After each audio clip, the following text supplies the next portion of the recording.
Hello friends, doctor अंकित पाटीदार।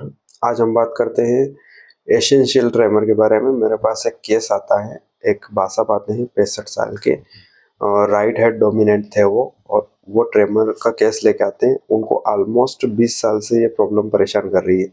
तो इसमें ऐसा होता है कि एक हाथ वाइब्रेट करता है, झुंझुनाहट टाइप होती है हाथ के अंदर, और वो एक जैसा वाइब्रेट करता रहता है। तो ये समस्या उनको 20 साल से हो रही थी, और समय के साथ ये बढ़ रही थी, प्रोग्रेसिव हो रही थी।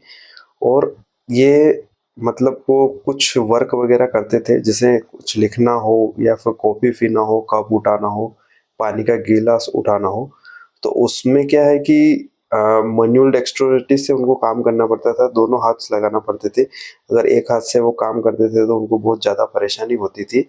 तो मतलब अपन देखते हैं कि ओकेजनली नोटिस करते हैं कि ट्रेमर इन इन जो अपना ब्रेन रहता है वो अफेक्टिव रहता है, इसके लिए ओवर रिस्पॉन्सिबल रहता है। उसमें क्या है कि न्यूरॉन्स वगैरह प्रॉपरली वे में वर्क नहीं करते हैं, वो वीक हो जाते हैं, उसके कारण ये प्रॉब्लम फेस होती है।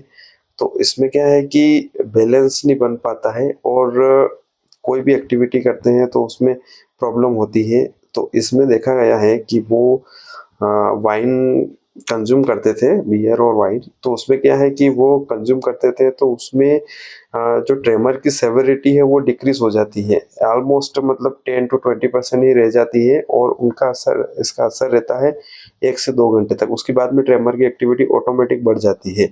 तो ये क्या है कि फैमिलियल ट्री के बेसिस पे ट्रेमर है, उनकी माताजी को भी है और उनकी डॉटर को भी ये प्रॉब्लम है। तो एग्जामिनेशन करी हमने, तो रेगुलर जो कैलकुलेशन बेसिस पे अपन एग्जामिन करते हैं, तो 8 साइकिल पर सेकेंड के बेसिस पे एग्जामिन की गई है। और उनका मेन्यूअर अगर चेक करते हैं अपन, तो अप्रोक्सीमेटली 8 साइकिल तो आ ही रही थी। उसके बाद में क्या है कि नो स्पीकर मेन्यूअर में देखा जाए तो वेवीनेस की सिचुएशन बन रही थी, माइल्ड रेगुलर सिचुएशन में। और राइटिंग एंड ड्राइविंग स्पाइरल, मतलब स्पाइरल ड्रा करने के लिए बोला था, तो उसमें भी प्रॉब्लम हो रही थी।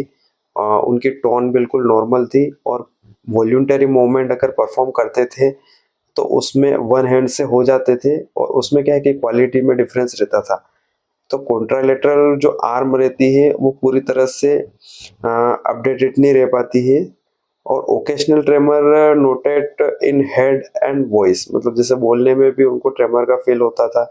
तो ये समस्या होती थी। इसका क्या है कि मोस्ट लाइकली डायग्नोसिस हमने बनाया है, तो उसके बारे में जानकारी लेते हैं। तो इसमें क्या है कि 65 ईयर साहब थे, जेंटलमैन थे, 20 ईयर हिस्ट्री थी उनकी। तो उसमें क्या है कि एसेंशियल ट्रेमर बोलते हैं इसको, ईटी बोलते हैं। इसमें न्यूरोलॉजिकल डायग्नोसिस होता है ये। और एमआरआई और ब्रेन और स्पाइन, उसमें क्या है कि न्यूरोलॉजिकल डैमेज अगर ब्रेन के अंदर हो रहे हैं, नर्व सेल्स वगैरह, तो उसमें ब्रेन के टिश्यू भी अगर डैमेज हो रहे हैं तो एमआरआई के थ्रू अपन देख सकते हैं। स्पाइनल कॉर्ड में कोई इश्यू आता है तो अपन एमआरआई स्पाइनल कॉर्ड की करवाते हैं। और इसका जो फार्माकोलॉजिकल ट्रीटमेंट बेसिस रहता है वो प्राइमिडर और प्रोपेनोल के बेसिस पे किया जाता है। अगर सीवियर स्टेज रहती है तो उसमें प्राइमिडन देते हैं। अगर माइल्ड स्टेज है और शुरुआती स्तर पे अपन प्रोपेनोल एनालिसिस करते हैं इसमें। और उसको क्या है कि फार्माकोलॉजिकल ट्रीटमेंट अपन देते हैं। तो उसके बाद में अपने को लगभग 15 दिन तक पेशेंट को ऑब्जर्वेशन में रखना पड़ता है कि क्या रिस्पॉन्स आया है, और डाइटरी रिस्पॉन्स क्या है, वो खाना वगैरह खा रहे हैं तो उसमें उनको कोई प्रॉब्लम तो नहीं हो रही है। ये सारी चीज़ें चेक करना रहती है। Thank you.